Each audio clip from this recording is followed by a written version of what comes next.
Pinalulugod namin kayong makapiling para sa isa na namang masigasig na pananaliksik na podcast kung saan pag-aaralan natin ng mga banal na kasulatan na nakatakda sa curriculum ng Come Follow Me. Ako po ang inyong kapatid na si Makoy Crisanto at tatalakayan natin ngayon ang paksa o mga topic sa Come Follow Me sa October 26 to 22 o ang sulat ni Pablo kay Timoteo para sa mga Thessalonica, mga Thessalonians. Kung titingnan natin yung story nitong pagsulat ni Pablo, ito yata yung lumalabas na unang sulat ni Pablo nung siya ay nasa Corinto. Nangyari, nag-mission sila Pablo doon sa Thessalonians, pero yung ibang tao doon, hindi nila nagustuhan yung pagtuturo nila ng Christianity, ng Kristyanismo, pinaalis sila. So, ngayon, nag-alala si Pablo kung ano na nangyari doon sa mga miyembro ng mga taga Thessalonica. Pinapunta niya si Timoteo para kumustahin. So, at ito yung sulat ni Pablo kay Timoteo para mangumusta sa mga miyembro na naiwan doon sa Thessalonica. So, dito, nalaman ni Pablo na kahit tinutuligsa yung mga miyembro ng simbahan doon sa Thessalonians, sa Thessalonica,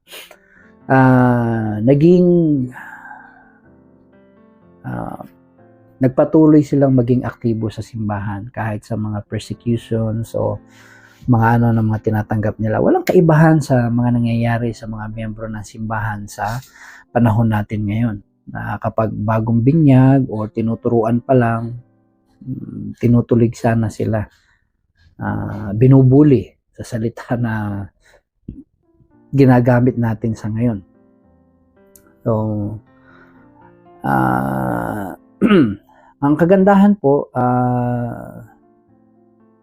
kung babalik tanaw tayo, ang layunin po nitong podcast nito is para matulungan yung mga miyembro ng simbahan, kahit hindi mga miyembro, na maging habit nila yung pagbabasa ng scriptures.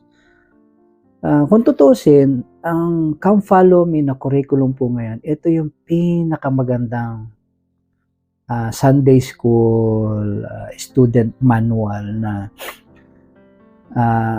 nagamit ko simula nung siguro lumaki ako sa simbahan. Ito yung pinakamaganda kasi mas in-depth o mas malalim ang mga talakayan na ginagawa at nakasentro siya sa mga doktrina na mga kailangan nating malaman.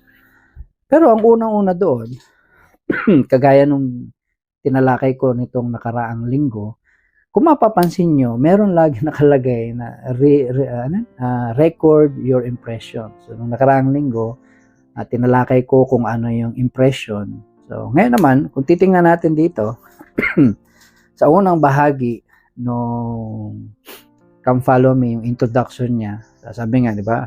Perfect that which is lacking in your faith. Yan yung topic natin for this week. Ayan. Pero dito, sinabi na, if we do not record the impressions we receive from the Spirit, we might forget them.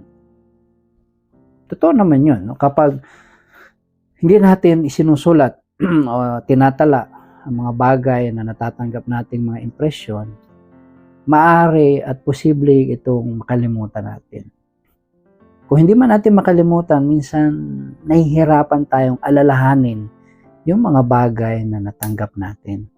Kaya nga napakahalaga na isulat natin yung mga impression na natatanggap natin sa pagbabasa ng scriptures o sa kahit anong bagay. Minsan meron tayong, napapansin nyo ba na minsan kapag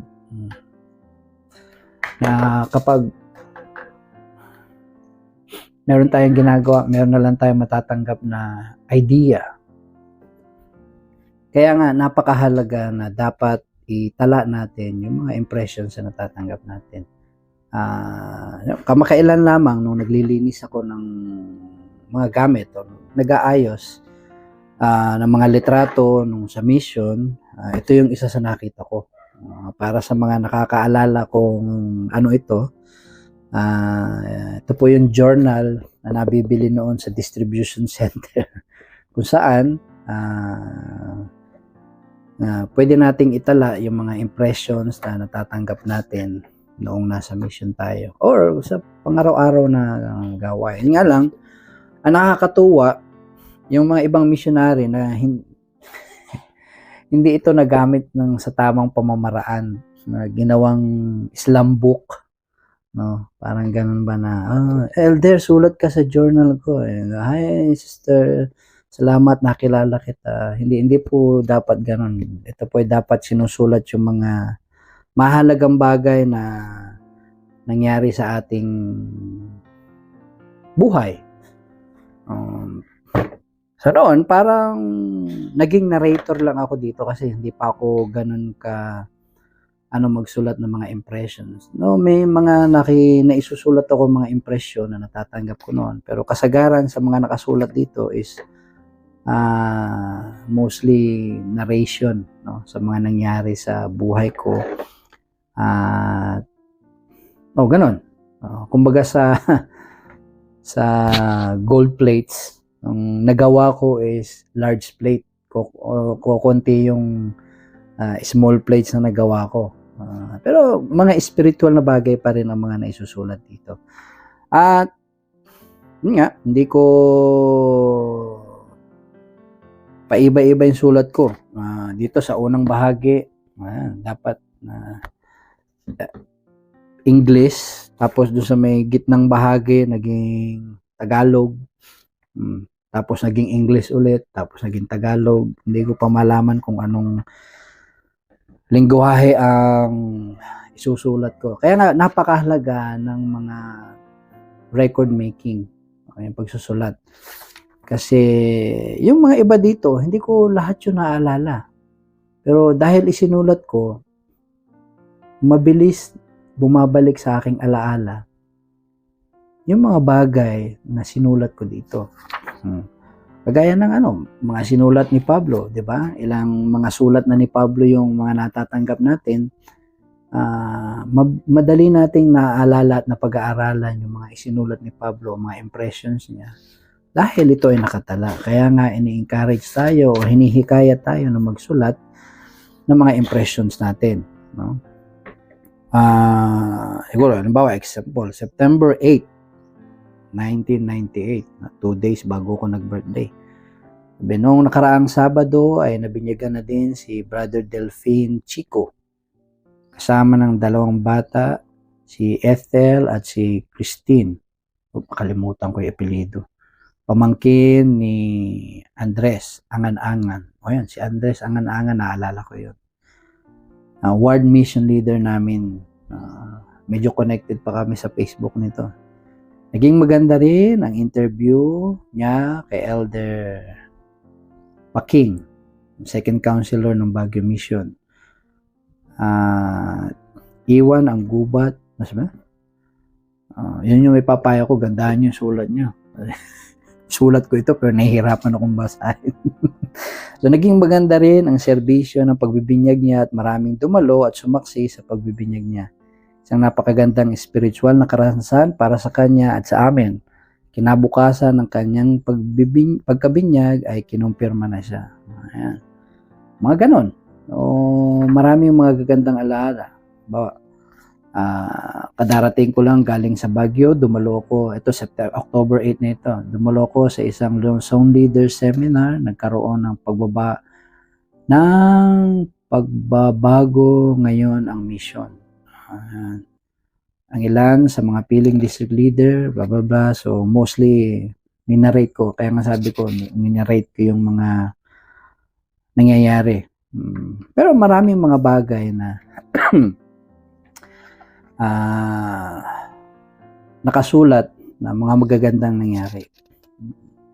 Hindi ko na mailagay yung details. Ito, naalala ko, sinulat ko yung struggle ko sa companion ko kung paano ako natuto, ano yung natutunan ko sa struggle. Imbes na, mahaba kasi, sinulat ko dito, imbes na punahin ko kung ano yung ayaw ko sa kanya, pinuna ko kung ano yung mga maling approach ko. At kung ano yung mapagbubuti ko pa para mas lalo kong makasundo yung kumpanya ko. Excuse me. Kaya hanggang sa ngayon, ina-apply ko yun. Imbes na tuligsain ko or mas tumutok ako dun sa mga bagay na ayaw ko dun sa isang tao, mas tinitingnan ko yung sarili ko. Ano ba yung pwede kong gawin na magustuhan ko yung isang tao? Or magkasundo kami, sa madalit sabi. Yan. So, marami pa. Halimbawa, itong isang simpleng notebook lang din.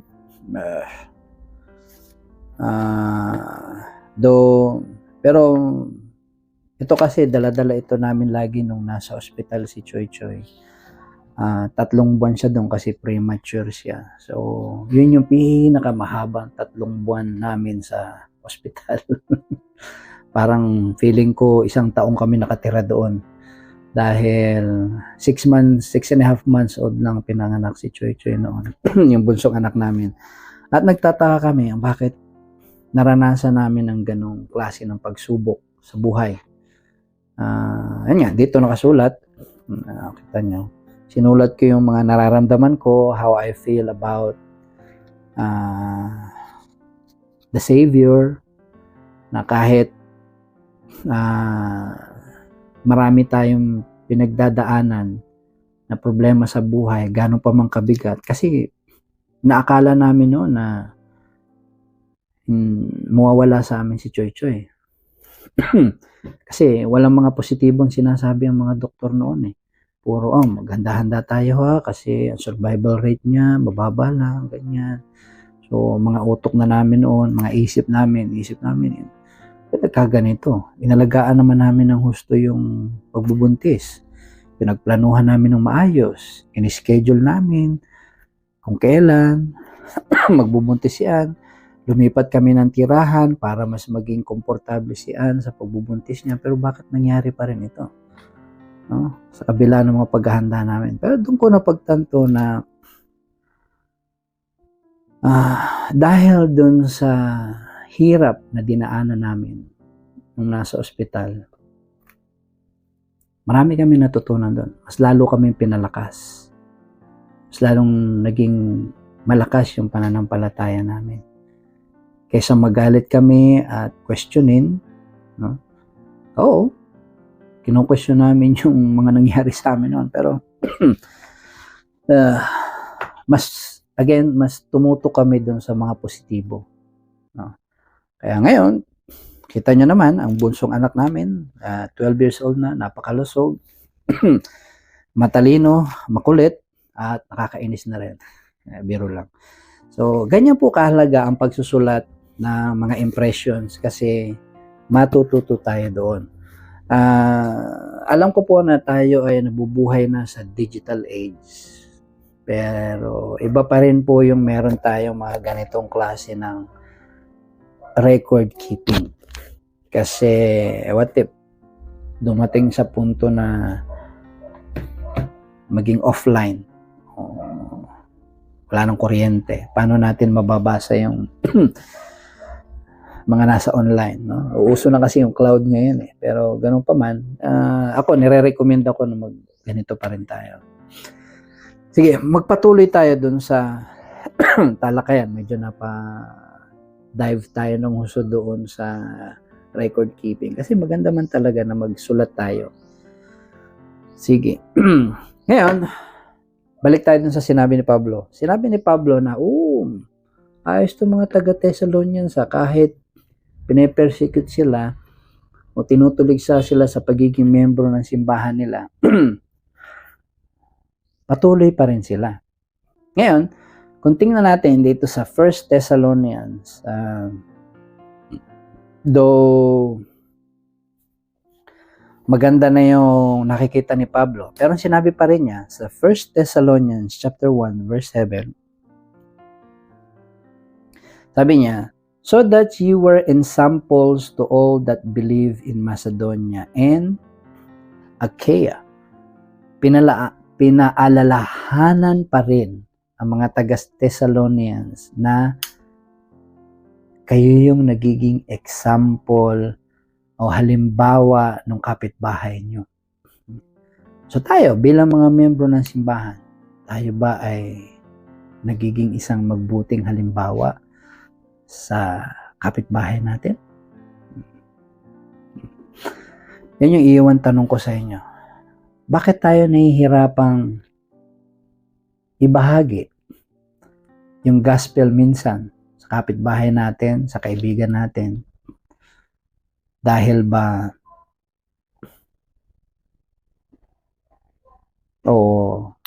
tayo ba ay naging isang mabuting halimbawa or natatakot lang tayo?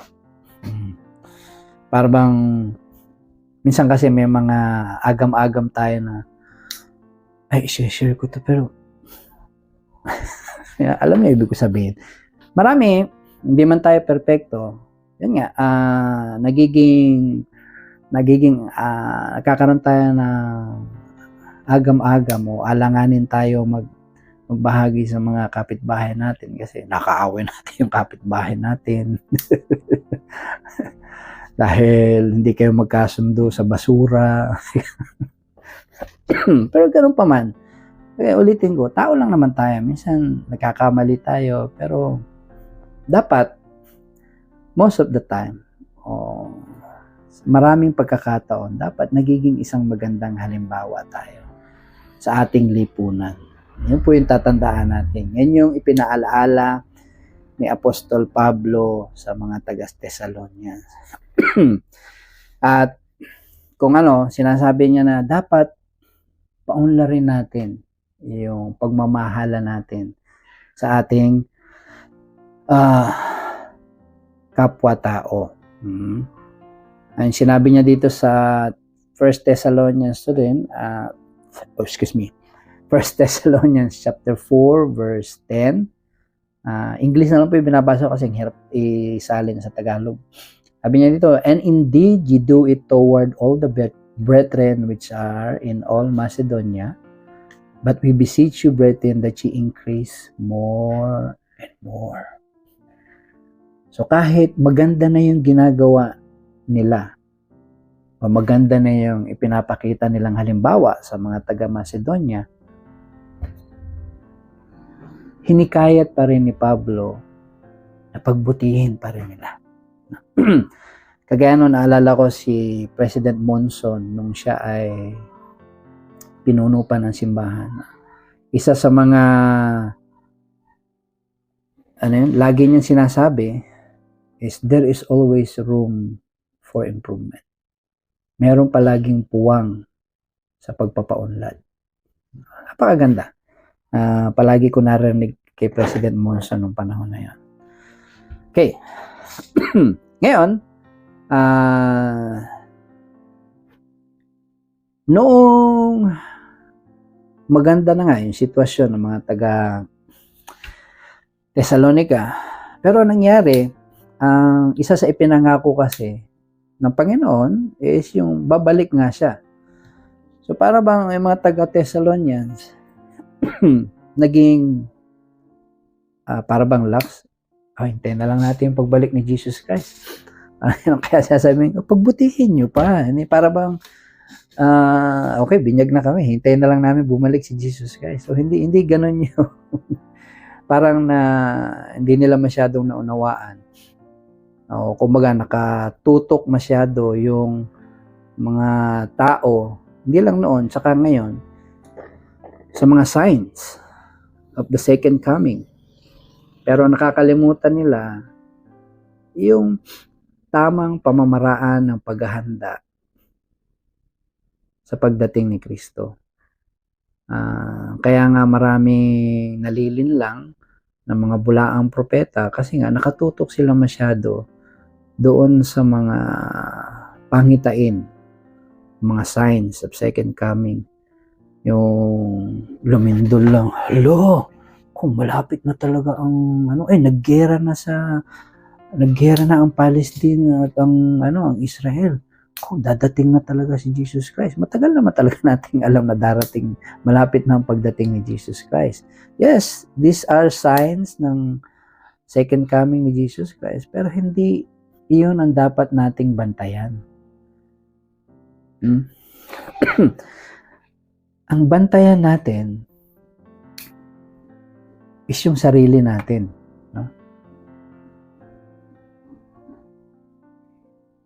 Handa na ba tayong humarap sa ating Panginoon? Yun ang lagi natin tandaan. Kagaya nga sinabi, di ba?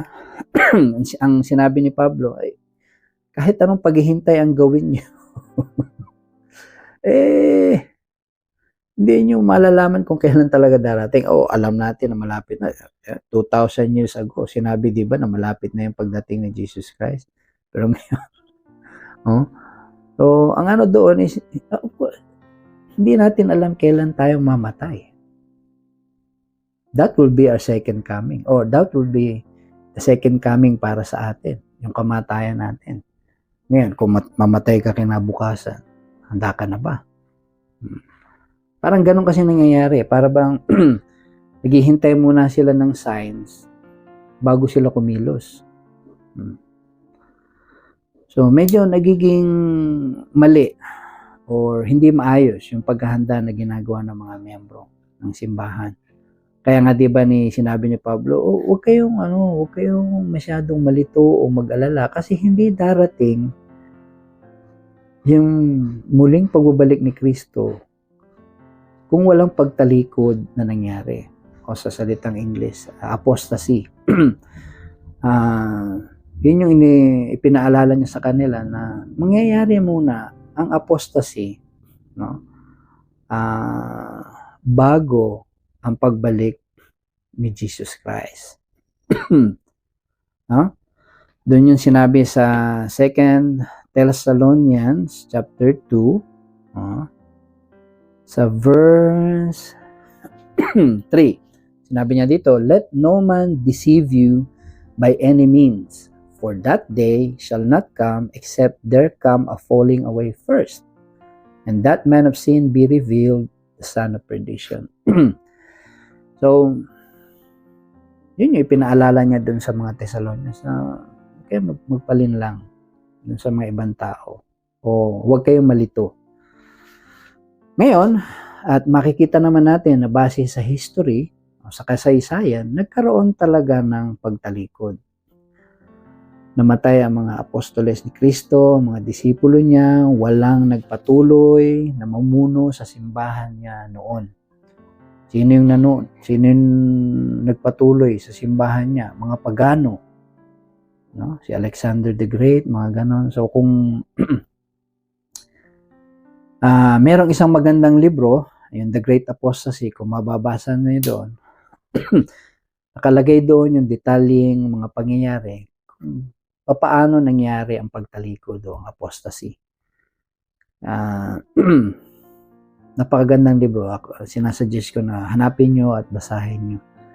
Lalo na dun sa mga magmi-mission, full-time mission, isang magandang libro na basahin nyo para may paliwanag nyo ng maayos na merong pagtalikod. Kaya marami tayong simbahan o sekta ng Kristyanismo sa panahon natin is dahil nga doon sa pagtalikod.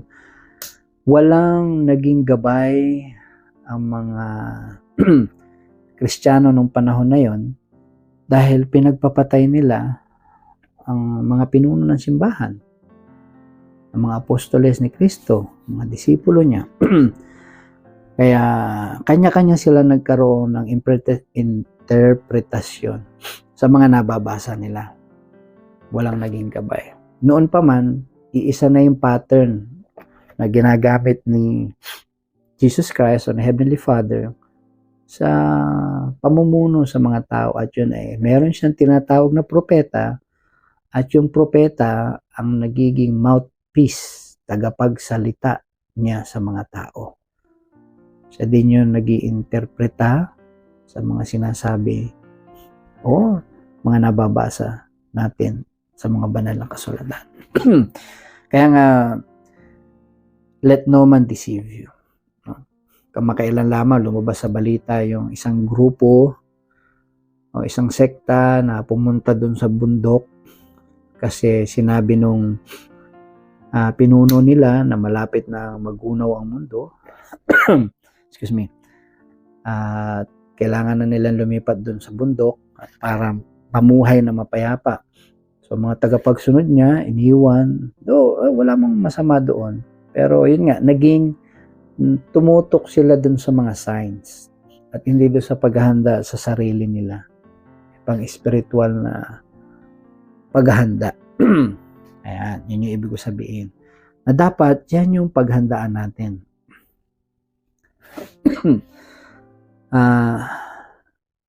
Sa pagdating ni Kristo is yung pang-spiritual nating paghahanda. So again, wala pong nakakaalam.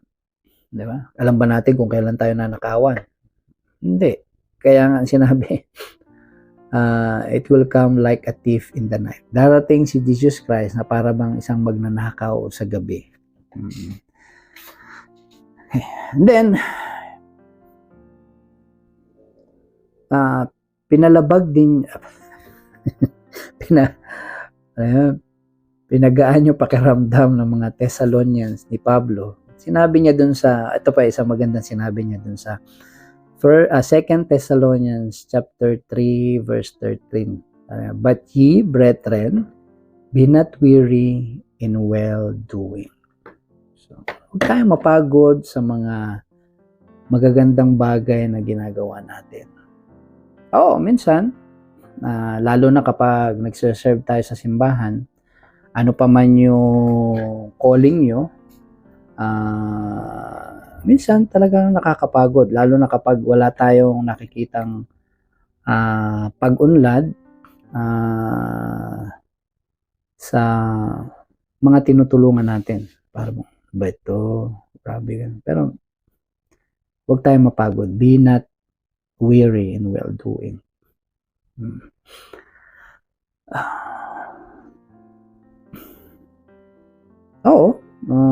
Lahat man tayo, kagaya nga sinabi ko, tao lang naman tayo. Pero ang isa po dyan, may papayo ko sa inyo is huwag nating ito po yung isa sa nagustuhan ko nga na sinabi ni Pablo dun sa mga taga Thessalonians kasi nga pine-persecute sila eh. Pero kahit tinutuligsa sila or binubuli sila, nagpapatuloy pa rin silang nagpatuloy silang maging isang mabuting miyembro ng simbahan o saints, mga santo. Papakasanto sila dun sa mga ginagawa nila. Kaya nga, ang sinabi niya ni Pablo dun sa versikulo 13, chapter 3, verse 13, na huwag kayong mapagod sa paggawa ng mabuti. No? Huwag tayong tumigil. Ipagpatuloy lang natin ang paggawa ng mabuti. Tayo ng mga naglilingkod sa simbahan, hindi po dapat makita ng mga miyembro ng simbahan na haggard tayo. Dapat maka-smile palagi ang mga leaders ng simbahan. No? Gaya ng mga apostles. Seryoso sila. Pero hindi natin nakikita na nakasimangot sila palagi. Pagod sila. Mga mission president, lalo na pagod yan sila. Mga bishops, mga stake presidents. Nakakapagod yan. Hindi po biro maglingkod sa mga ganyang katungkulan sa simbahan. Pero ganun pa man, hindi nila pinapakita yung kapaguran nila dun sa mga paglilingkod nila sa simbahan. Ako po naniniwala na tinitingala natin yung mga pinuno ng simbahan. Sila minsan yung nagiging sangkalan natin or batayan ng ating lakas paminsan-minsan. Kaya nga kung si Jesus Christ ang ating numero unong inspirasyon ng ating mga testimonies. Pero may mga bagay na minsan pinapaangat tayo ng mga taong mga malalapit sa atin. Ganun pa man, kahit sila yung nag-i-inspire sa atin, nagpapaangat sa atin, ang ating pananampalataya ay dapat nakatutok pa rin kay Hesukristo. Hindi po sa tao. Para kung ano't ano man ang mangyari dun sa tao na tinitingala natin patungkol sa Ebanghelyo ni Jesus Christ, magpatuloy man siya o hindi matitinag yung testimony natin kay Jesus Christ. Kasi kay Jesus Christ nakasalalay yung patotoo natin. Kaya nga po, ako mga kapatid, gusto kong ibigay sa inyo aking patotoo na malapit na ang pagbalik ni Jesus Christ. Nalalapit na. Hindi lang talaga natin alam kailan yung eksaktong yun. Para lang siyang magnanakaw na darating sa ating buhay. So either kukunin na tayo ng Panginoon, lilipat tayo ng mission sa kabilang buhay, sa spirit world, or aabutan tayo ng pagdating ni Jesus Christ. So, marami po. Pinapayo ko lang, huwag tayong maging sign seekers. Mas tumutok tayo dun sa paghahanda sa ating sarili sa kanyang pagbabalik. Na niniwala ako na itong mga bagay na nababasa natin sa ngayon, makakatulong ito na mas lalo tayong maging handa bilang isang miyembro ng simbahan. At iniiwan ko yan sa pangalan ni Hesukristo. Amen. Salamat sa pakikalahok sa ating talakayan ng isang masigasig na pananaliksik ng banal na kasulatan. So, isang linggo na naman po ang lumipas at sana sa susunod na linggo, nandito ulit tayo sa isang maiksing talakayan lamang. No? Hindi po natin matatalakay lahat kasi ang mga bagay po, ang ibang mga bagay is nasa sa inyo po, nasa sa inyong sariling pag-aaral. So, ang ito po is para sa kalinawan, inspirasyon, personal na revelasyon, doktrina, at ni Jesus Christ. Mga patungkol sa Kanya, kay Kristo. Ang pinakamahusay na pamamaraan upang ipahayag ang inyong pasasalamat para sa talakayang ito ay ang pagbabahagi nito sa iba.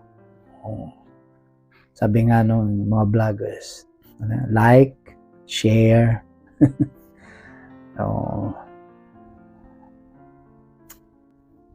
mabuhay po kayo at magkita-kita muli tayo sa susunod na linggo.